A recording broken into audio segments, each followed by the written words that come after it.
누보다지 설전. 네, 오늘의 주제는 바로 농업회사 누보입니다. 2025년, 바로 올해죠. 창사 이래 처음으로 매출 1천억 원 돌파를 지금 눈앞에 두고 있습니다. 최근 4년간 연평균 성장률이 무려 21%에 달해요. 정말 보기 드문 고성장세를 계속 이어가고 있는 기업이죠. 네. 하지만 그 화려한 성장세 이면에는 또 그림자도 분명히 있습니다. 국내 골프 산업이 좀 정체되면서 조경사업부는 오히려 역성장을 기록했고요. 또 그 폭발적으로 성장했다는 수출 사업은 특정 국가, 그것도 특정 고객사에 대한 의존도가 너무 높은 것 아니냐, 이런 우려의 목소리가 나오고 있습니다. 저는 누보가 가진 그 코팅 비료라는 독보적인 핵심 기술력, 그리고 말차라는 신사업의 이 폭발적인 성장세를 볼 때요. 지금의 우려는 뭐랄까, 기우에 불과하다. 앞으로의 미래가 훨씬 더 밝다고 보고 있습니다. 글쎄요, 저는 일부 사업부의 부진이라던가 특정 시장에 대한 과도한 의존, 그리고 농업이라는 산업이 가진 그 본질적인 공급망 리스크를 고려할 때요.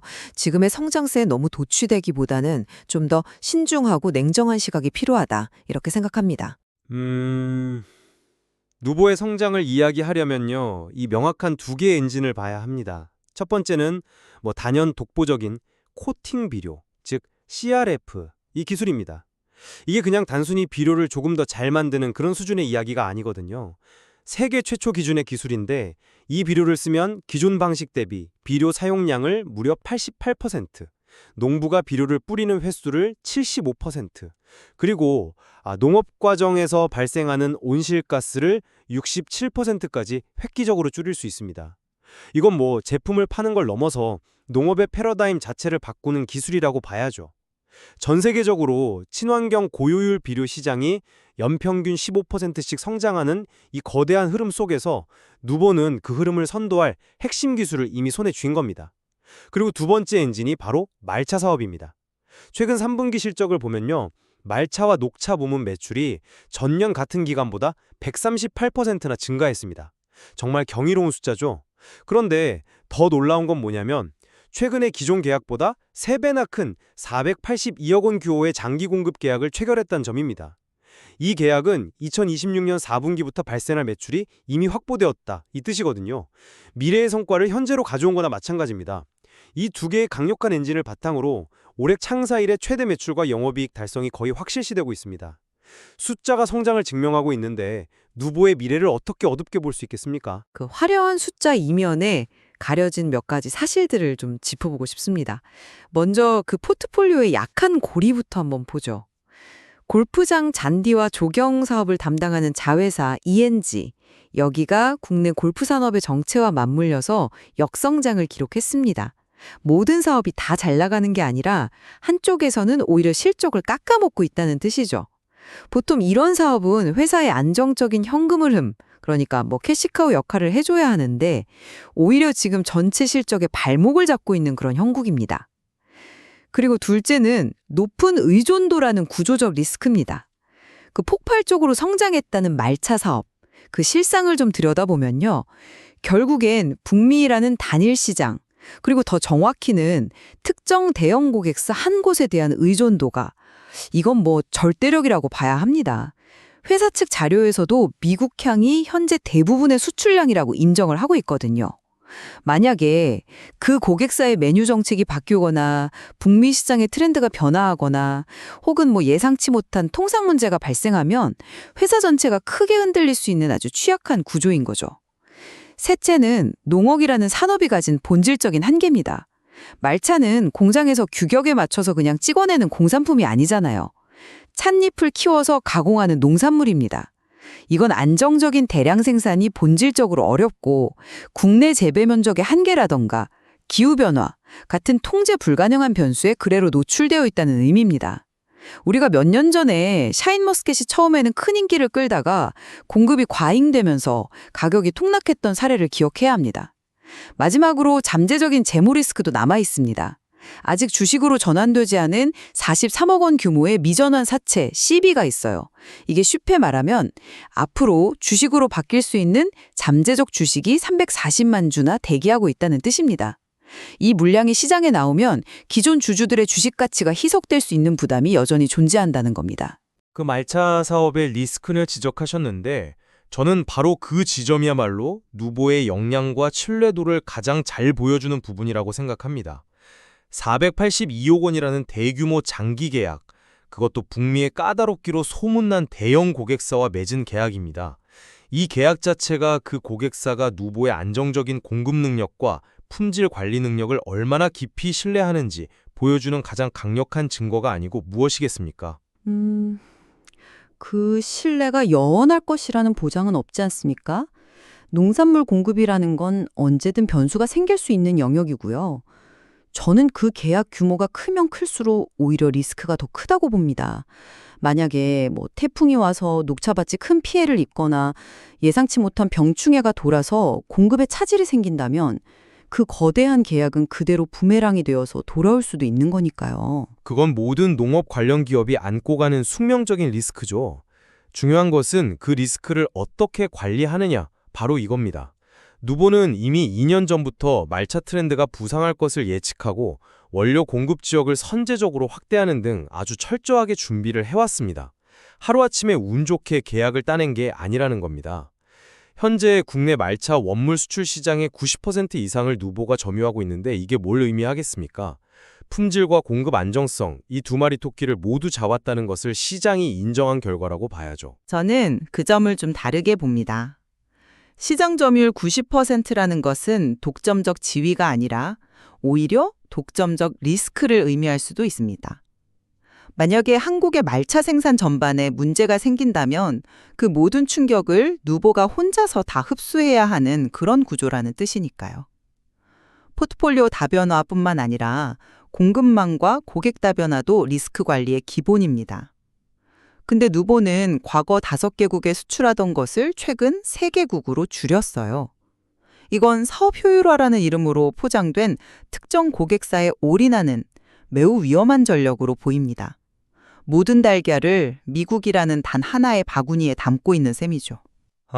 그건 선택과 집중의 결과로 봐야 합니다. 여러 곳에 힘을 분산시키기보다 가장 확실하고 큰 시장을 집중 공략해서 확실한 성과를 낸 것이죠.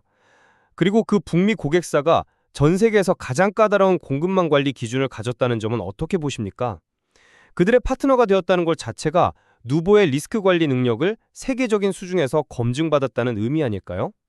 네, 설득력 있는 주장이지만 저는 말차 사업에서 보이는 이런 특정 고객 올인 전략이 정작 회사의 핵심 기술인 코팅 비료의 북미 진출이 더딘 상황에서 나온 좀 조급한 선택은 아닌지 의심해 봐야 한다고 생각합니다.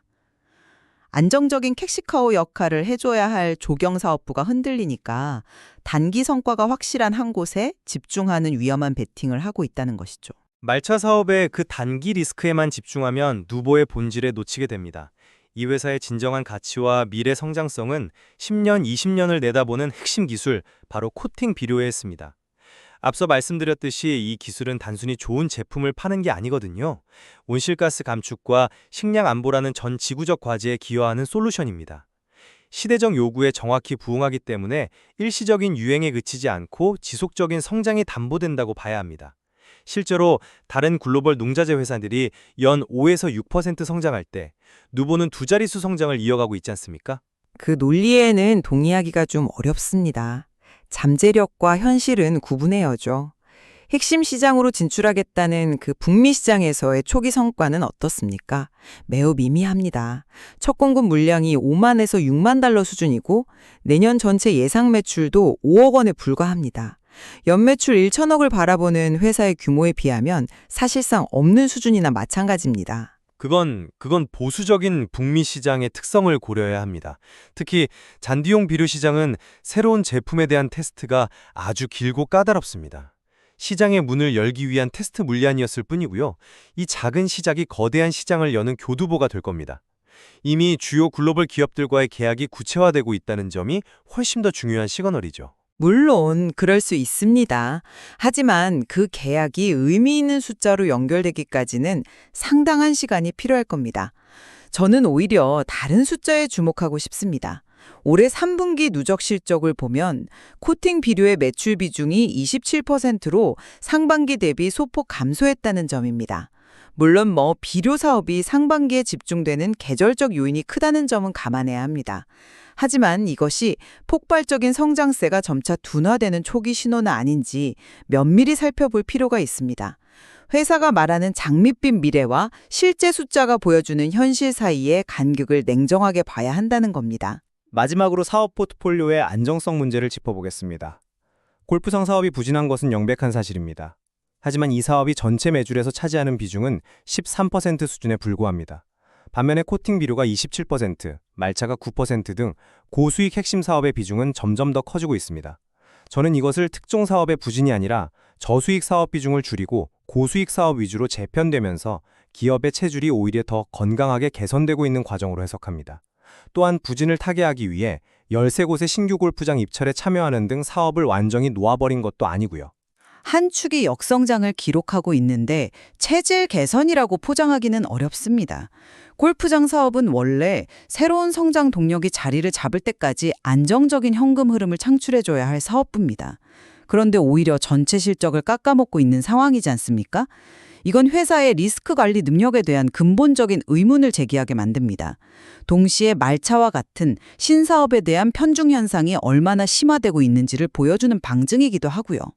건강한 포트폴리오는 성장주와 가치주가 균형을 이루듯 고성장 사업과 안정적인 사업이 조화를 이루어야 합니다.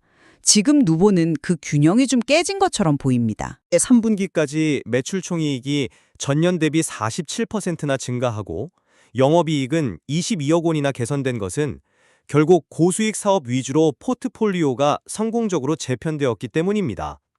일시적인 부진을 감수하고서라도 더 큰 성장을 위한 선택과 집중에 나섰다고 봐야죠. 성장을 위해서는 때로 과감한 결단이 필요한 법입니다. 죄송하지만 그 설명은 받아들이기 힘듭니다. 그 선택과 집중이 과연 올바른 방향인지는 시간이 증명해 주겠죠. 다만 현재 시점에서 제가 보는 누보의 현주소는 이렇습니다. 두 개의 성장 엔진 중 하나인 말차는 특정 고객과 시장에 지나치게 의존하고 있어서 외부 충격에 취약하고 또 다른 엔진인 코팅 비료는 아직 본격적인 해외 성과를 보여주지 못하고 있습니다. 그 와중에 기존의 안정적인 사업부는 흔들리고 있는 모습입니다.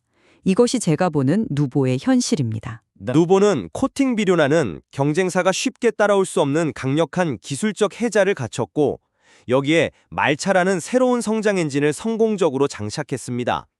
창사 이래 단 한 번의 역성장 없이 이어온 두 자릿수 성장은 결코 우연이 아니며 앞으로도 계속될 것입니다. 저는 누보가 글로벌 농업 시장의 혁신을 이끄는 대표 기업으로 자리매김할 것이라 확신합니다. 네, 눈부신 성과와 인상적인 기술력은 분명 인정해야 합니다. 하지만 특정 사업과 시장에 대한 높은 의존도, 그리고 기후나 재배 면적처럼 통제 불가능한 변수에 노출된 농산물 공급망의 본질적인 불확실성은 여전히 해결해야 할 과제입니다. 지속가능의 성장을 위해서는 보다 균형 잡힌 포트폴리오와 체계적인 리스크 관리가 반드시 필요해 보입니다. 성장과 안정, 그 갈림길에선 누보의 미래에 대한 최종 판단은 시청자 여러분의 몫으로 남겨두겠습니다. 지금까지 노다지 썰전이었습니다.